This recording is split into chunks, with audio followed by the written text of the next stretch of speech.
GNM first year का fundamental of nursing का मैं आज अगला क्वेश्चन के बारे में बात करूंगा।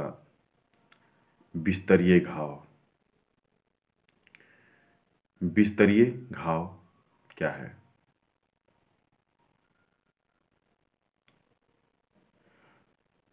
बिस्तरीय घाव उस टाइप के घाव को कहा जाता है जब कोई पेशेंट बहुत दिन से बीमार बेड पर पड़ा रहता है।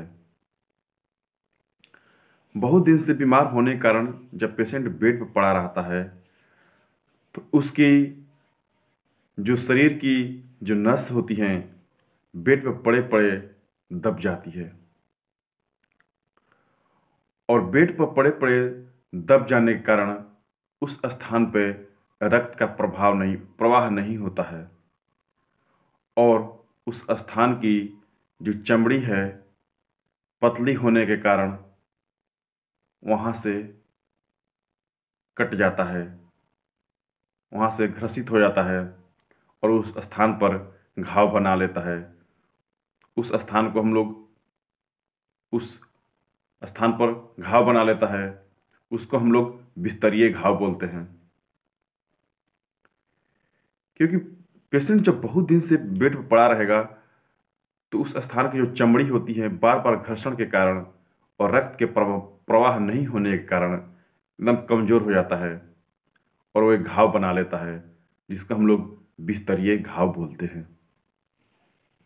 बिस्तरीय घाव होने के बहुत से कारण हैं। हम फर्स्ट कारण के बारे में बात करेंगे। बिस्तरीय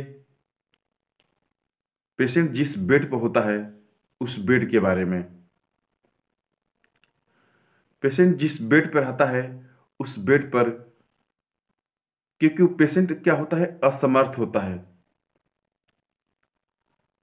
वो अपनी करवट नहीं बदल पाता है, एक ही पोजीशन में हमेशा पड़ा रहता है, और एक ही पोजीशन में हमेशा पड़े रहने के कारण क्या होता है कि बेड के साथ पेशेंट का घर्षण होता है। जो शरीर का जो पार्ट बेड के साथ जुड़ा रहता है वो गर्मी के चलते हमेशा बेड और शरीर के दबाव के चलते गर्मी हो जाता है, और गर्मी के चलते जो शरीर का जो पतला चमड़ा होता है वो क्या होता है, उसमें गलन आने लगता है, वो कटने लगता है घर्षण के कारण, जिसके चलते वहाँ पे घाव बना लेता है। दूसरा, पेशेंट जब असमर्थ अवस्था में रहता है तो उसके बेड पर ही वो अपना मल मूत्र त्याग कर देता है, और बेड पर मल मूत्र त्याग करने के कारण उसके सही टाइम पर अच्छे से साफ सफाई नहीं होने के कारण बेड क्या हो जाता है, गीला पड़ जाता है, और मल मूत्र जो होता है थोड़ा क्षारीय होता है, और क्षारीय होने के कारण वो क्या करता है कि चमड़ा को गलाता है, और चमड़ा के गलने के कारण उस स्थान पर घाव बना लेता है।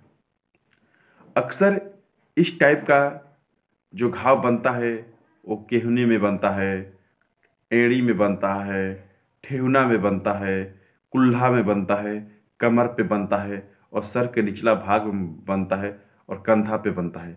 क्योंकि इन सब चीज़ों पे क्या होता है कि ज़्यादा दबाव रहता है। जब पेशेंट बेड पर सोता है तो इन सब चीज़ों पर ज़्यादा दबाव रहता है, और पेशेंट क्या होता है कि असमर्थ होता है कि वो अपनी करवट को बदल सके। करवट नहीं बदलने के कारण एक ही स्थान पर पड़े रहने से क्या होता है कि एक घाव बना लेता है, और यही घाव क्या होता है, बिस्तरीय घाव के रूप में बदल जाता है। एक बीमारी जो होता है, इस बीमारी में क्या क्या चिन्ह और क्या क्या लक्षण है।